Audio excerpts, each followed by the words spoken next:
Good afternoon, everyone. Mary Sloan here with another episode of Inspirational Influencer News, secrets of people making money while making a difference. And my guest this afternoon, Nancy Boyd, is definitely somebody who is helping the world and truly making a difference. Nancy is a multiple award-winning writer, healer, I'll get the words going, 2009 International Coach of the Year, and Vision Manifester. When she's not busy creating elegant solutions to complex problems with her clients, she enjoys the beautiful natural world and plotting how to make the world shine brighter for everyone. Oh, what a worthwhile purpose. I love that. I love nature. I love making the world shine brighter too. So Nancy, what is the one thing that you really want to make sure that our guests come away with today, our listeners and the people who listen after them? Well, first of all, thank you for having me on the show. I really appreciate it. And I'm delighted to be able to talk to your audience today. The things that we're going to be talking about today is resilience, which is something that we're all kind of looking to develop and increase in our lives. There's a lot of stuff going on. I guess one of the things 2020 make us all more resilient than we ever thought and thought we didn't need to be. And oh my gosh, yeah, what a year. We got dumped into the deep end in 2020. Well, one of the things I'd like people to know about me is that I've been part of the consciousness movement since the 70s. And what that really means is I don't really have patience anymore for shallow people or conversations. I really go deep. I like going deep, and you need to be able to keep up. So we'll be going a little bit deep today, but maybe not as deep as I would in some private sessions. But the point is that when difficult things happen and hard things happen, it requires change. You know, Darwin, the famous writer who some people say that he created the survival of the fittest theory, and it wasn't really quite that. It was close, but what he was really trying to say is that the species who survive long-term are the ones who can adapt, who can change in some way to the circumstances that they're in. Because if they don't make it. And guess what? I want to be one of the ones who makes it, and I hope you do too. Because ideally, yeah, ideally, that's why we're here. And the good news is that we can, and that we can develop the skills to do that. Resiliency is one of the number one skills that we're going to need to be able to do the kind of adapting and changing to whatever circumstances bring us. And one of the things that I do when I'm working with people is to basically help them change the context that they're working in. And often I invite them to shift what I call a soul-based operating system. Instead of focusing on transactional stuff and surface things, which a lot of people are focused on. You know, you pay attention to just the day-to-day stuff, the noise. I call it noise in your life. And there's a lot of it. There always is. But I invite them to change the channel a little bit and go a little bit deeper to what really matters and what's important. Because if you don't do that, you'll never get to it. You'll only be staying at that surface level, and you'll be feeling like life is just passing by and you're not getting anything done. It doesn't mean anything to you. And then you can go into depression. You can go into a sense of not having control over your life, even, especially during the kinds of environment that we're all currently living through. And the pandemic is just one of them. We've got lots of stuff going on. I'll talk about that in a little bit.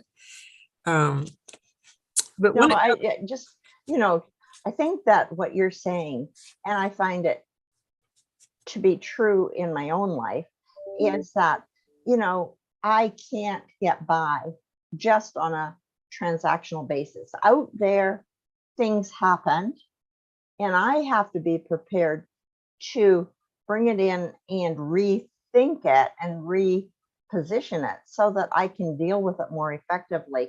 Because I think things in the world now are getting a lot deeper and much more challenging than they've ever been. I mean, it's never exactly been easy, but now we've done things like really populated the planet to the point where things had to change, have to continue to change, because technically there's too many of us. So There's that. that's kind of where we're at in terms of our little blue planet.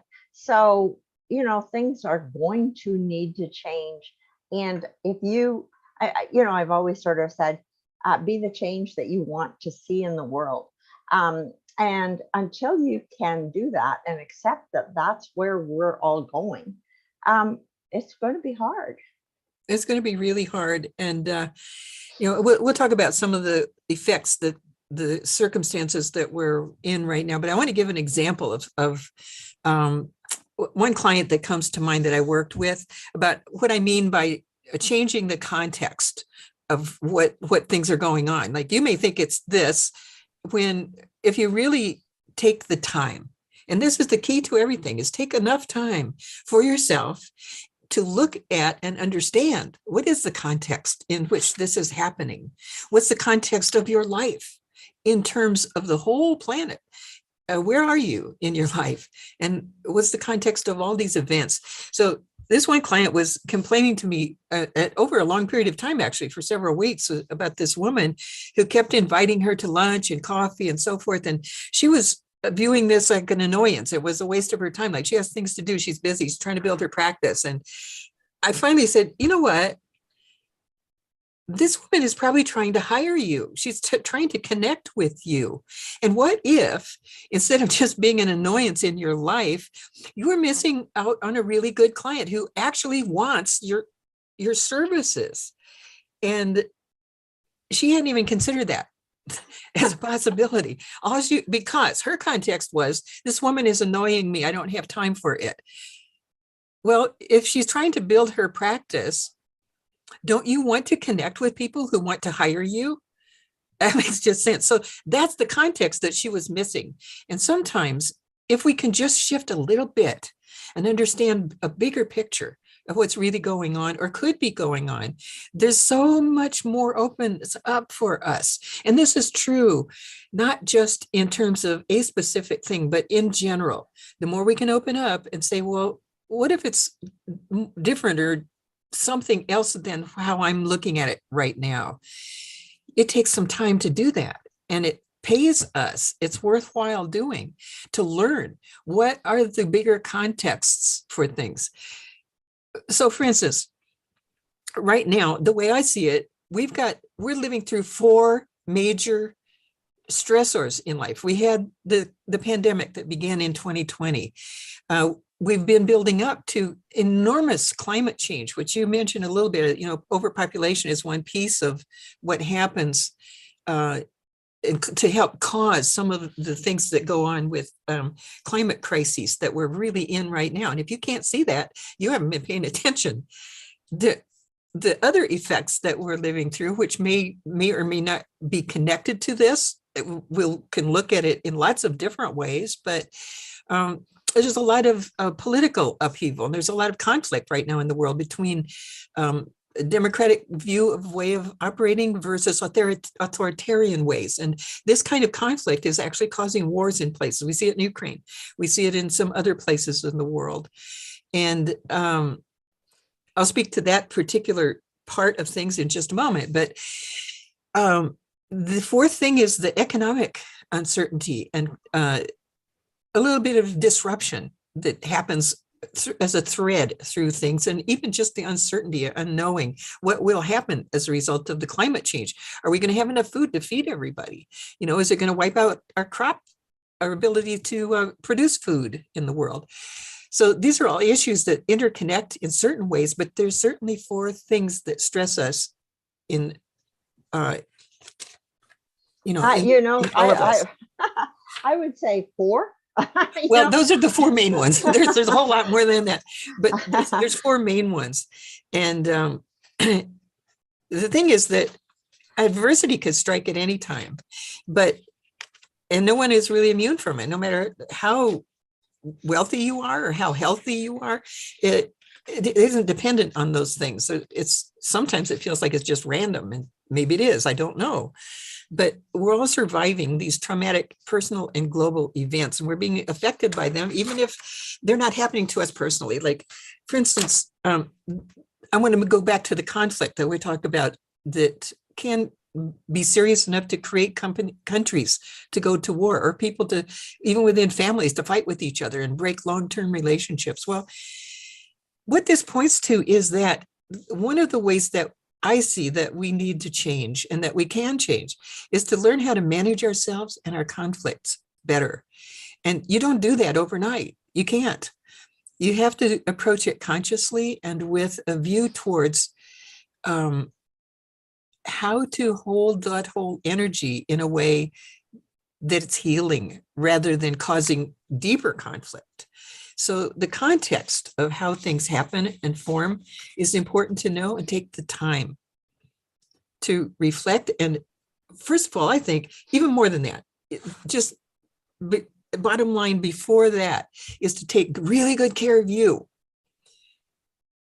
to make sure that you have all healthy food, that you're taking rest, you're taking time to connect with a spiritual source, whatever you conceive it to be. You don't have to have a spiritual practice or religion or whatever. Everybody has some kind of connection to the divine, and need to nurture that, because that feeds you. It feeds you really good stuff. When I talk about all this noise that is all around us all the time, I'm talking about how do we deal with that context in ways that are healthy and meaningful for each one of us, and learn how to do that for ourselves so we can teach other people, and we can work with that with our families and our relationships and our business and communities. So the thing of self-care that I see is so important, that will allow us to survive and build some resiliency, is to take the time for our self-care first.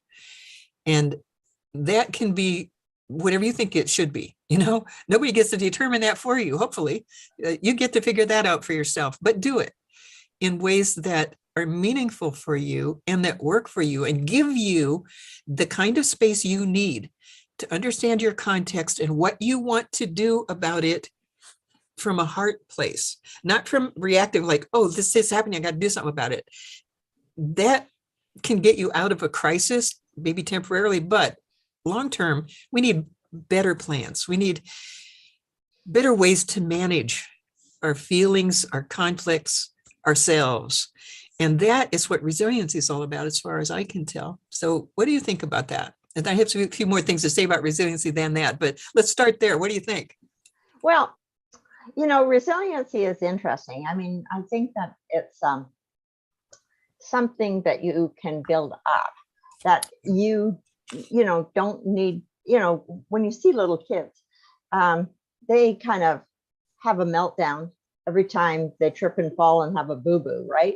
And so you get to build up to realize, oh, I survived that. I can survive something else. Oh, I can survive that, and I mean, it's an absolutely hysterical picture. One of my friends put up a picture of his 1-year-old who was out on a patio, and the patio had a roof, and they had big pillars that kind of held up the roof and went down into the patio. And his 1-year-old had run up to one of the pillars, wrapped his arms and his legs around it, and suddenly realized he was no longer standing on the ground. Well, he was like this far from it, but he was no longer, and he couldn't figure out how to get down. So he was wailing, and his dad just laughed at him. And so finally he stopped wailing and dropped his toes and realized he was touching the ground, and he was fine. Then he ran away laughing. But, I think that some of us, and I know I get into that status way too often, is where I can't see and I can't think, and I can't see the forest for the trees, Yeah. And it's just stepping back, calming down, taking a breath, saying, I know I can do this. Other people have survived this. I can too. And giving yourself a chance to think. I mean, there's some people who are really, really good in the moment. I'm not, I really do better after I've had a chance to think about things. You know, my first Yeah. reaction is not my best one. Right. So yeah, that's a really good point, because one of the things I wanted to say, when in a real crisis, you know, a hurricane is coming, bearing down on you, or there's an incipient danger right in front of you, you do have to take immediate action, hopefully one that will save your life. So the first thing is, and this comes back to taking care of yourself, right? Do what you need to do to get safe, get out of danger, period. That's your number one goal. And that's the same principle in any kind of crisis. Get yourself and your family and your loved ones to out of danger, to safety as quick as you can, however you can, even if it's ugly, just get out of there, you know, and get yourself safe. Anything else after that, whether you forgot something in the house, and well, too bad, at least you are alive. Nothing else matters in that moment, but you got to protect your own life and your safety and well-being. So that survival is always the number one thing first. So take care of that in however you can, and realize that in these intense circumstances, a lot of feelings are going to come up. You're going to have a lot of feelings. You're going to have a lot of possibly even while you're getting out of the danger situation, you have a lot of feelings about it. You could be panicked and so forth. And that's okay. That's really normal. You can have time on the other side of it to work with those feelings and process them. And you really serve yourself well to do that. But one of the key points to just put in your brain ahead of time, ahead of any kind of crisis in your life, is just to understand that there are things you can control and things you cannot. And to remember what people in the 12-step programs use all the time, what the serenity prayer says. And it's really valuable for crisis situations of, grant me the serenity to accept the things I cannot control. You can't control a hurricane. So don't even try that. Don't waste your time trying to change what's happening with the hurricane. You can't do that. But you can change the things you can. You can get yourself safe, get yourself somewhere to safety. You can move where you are physically in relation to the hurricane. And so the courage to change the things you can, which might mean you might have to leave some stuff that are important to you behind just to get yourself and your family safe. Well, accept that might be one of the things that needs to be accepted in order for you to have the trade-off of being able to survive whatever the disaster is. And then the final part of the serenity prayer is the wisdom to know the difference. You know, be clear about the things you can and can't change, and just do what you can with what you've got to work with. So you can't necessarily change the feelings that you have that arise when a crisis hits, but you can control what you do about those feelings. You can get yourself and your family to safety, and then you can take time later after you're in a safe place to process your feelings about it and create some solutions. But okay, now what do we do? What do we do next? And that is a part of the process of learning resiliency. The way I see it is we can adapt to the things that are changing around us in ways that serve us, so long as we take care of the priorities first. And the number one priority always is going to be survival. You know, Maslow's hierarchy of needs. You got to keep the body safe you first. got to keep the body safe first. And everything else, really, material things can be replaced, even if it's difficult. And even if you have a lot of emotional attachments to certain things, but they are still things. And because you're alive, you have the potential to go create something else, or to replace whatever is going to be needed in your life. And we're good that way. Humans are really good at creating solutions and creating what we want, really. If you think about it, how many times in your life have you decided that you wanted something and not really been able to go get it? If you figured it out, you could figure out how to go get something that you want almost all the time. Or, figure out another alternative. I mean, Or another alternative. because sometimes It's not the thing that you want what that thing brings you. There, And there there may you be go. other ways to get that result that Mhm. don't, it's kind of like transportation, right? I mean, Yep. I always think of the number of cars there are out there, Yep. whereas in terms of transportation needs, we should all be in one box with wheels. Like, Well, that's it, man. But, yeah, what I'm saying, right? To get from point A to point B is a means of transportation. That's what you need. So if you can't afford a Tesla, whatever, blah, blah, blah, go get, a Volkswagen, blah, blah, and carry on, because you then have the means to keep moving. And if the Tesla's got to be in your arsenal somewhere at some point right. in time, you now have the means to get going back and forth, the transportation to take you where you need to go, and you can keep moving forward. Because I think that's a large part of resilience too, is to It keep is. yourself in the ability to keep moving forward. Because once you find yourself stopped, like, I don't know what to do, period, that's a hard place. It is a hard place. And that's what we're trying to get you to move from. And that's kind of what I mean also by context, that if your context is that you're just trying to go move somewhere, that's one thing. But the self-care piece of it is to take time to figure out, what are you actually trying for here? What are you trying to move to and toward, and why? What is the reason why you want to be in that next place? And then you can figure out all kinds of things to do about that. It's different from when you're just in panic mode and saying, I got to get the hell out of here, versus, I really think I'd like to go to this next place. And you have a reason why you think you want to be there. So context makes a big difference. Oh, absolutely. And getting yourself to understand that you have a large amount of control over that context. Yes. Because oftentimes we get like this, which doesn't give us much context. And if we can just kind of start to open up our eyes just a little bit, you may see other things that really you were missing, that gives a whole different context to the whole thing. So, Yes, it does. what was critical when you were in here, oh, there's a lot more options out here, right? Yes, there are.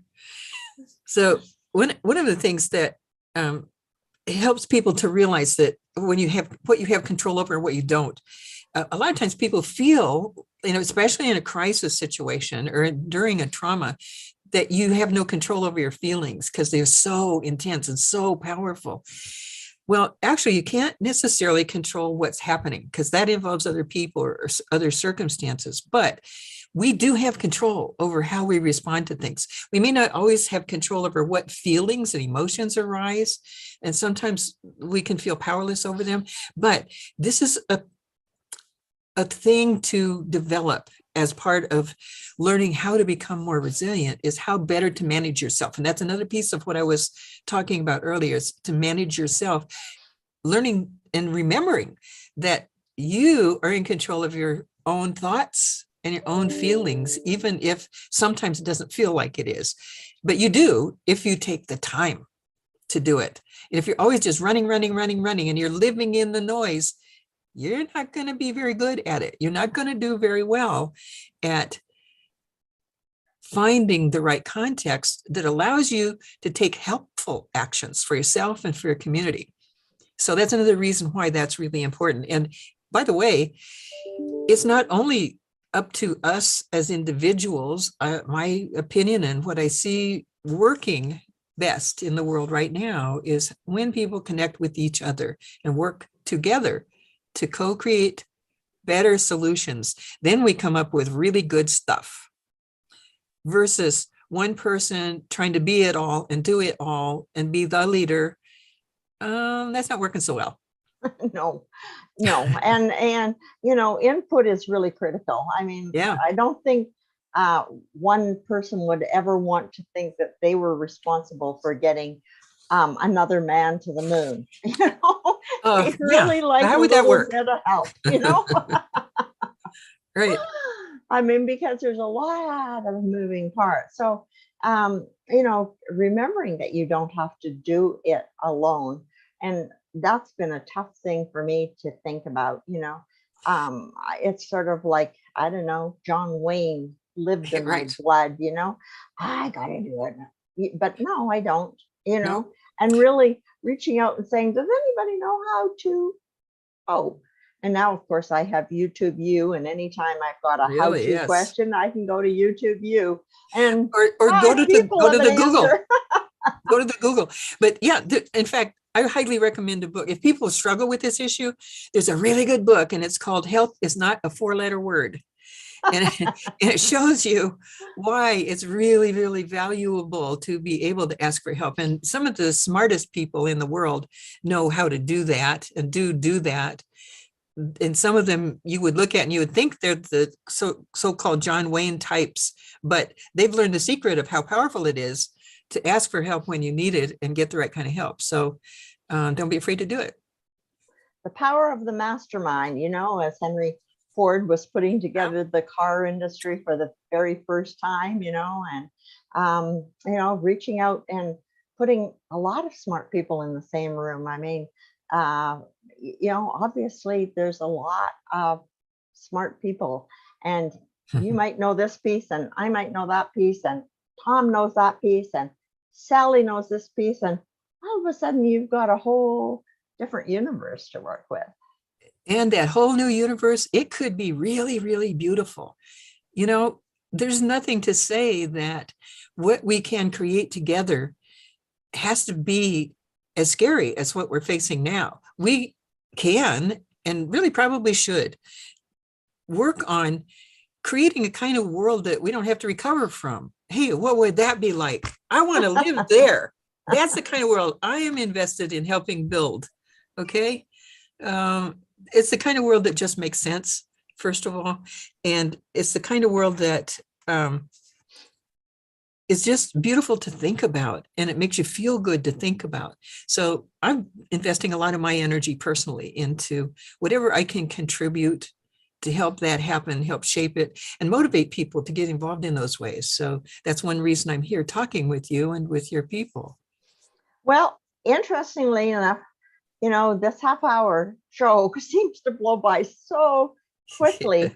And I don't know how people ever manage this stuff and have ads and things. But anyway, we are sort of at the end, and I want people to be able to reach out to you, because I really think resiliency, especially in these times, can be really a great thing to have somebody to talk to, someone who can help you develop that resiliency muscle, because it sort of is a muscle. It It's is a kind of muscle. like that little guy who was clinging for his life to this post and finally stopped crying long enough to think, what would happen if I just dropped my toes? Oh, I'm on the ground. Yeah. I'm not, I don't have to worry now. I don't have to be scared. Yeah. And it was, he was so delighted. He ran away, and I thought, we're a little bit smarter than that, but many times not a lot.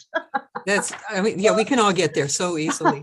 Well, thank you for that. And I want to let people know that I have several tools that can help them, and I will be sharing more about resiliency going forward. You can learn about all the programs that I'll be doing at my website, which is brightwings.com.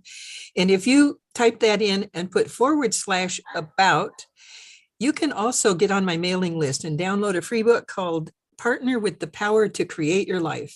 And that's a book that will really help you think about what you can do with yourself, and the things that happen with you become a lot more effective. And I also want to just let your listeners know that among my practice, I am also a healer and I work with flower essences.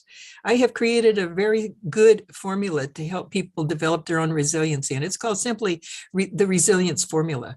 And you can find out more about that at brightwings.com/product/resilience-formula. And you That's a can bit learn about it. much, but maybe we'll start with the brightwings.com. You start there and you can find out the rest of it there at the website. That sounds good.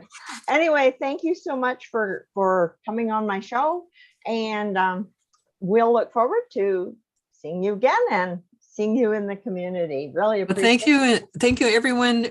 Work with staying present and develop your own resiliency so you can be of service in the world and survive whatever's going on.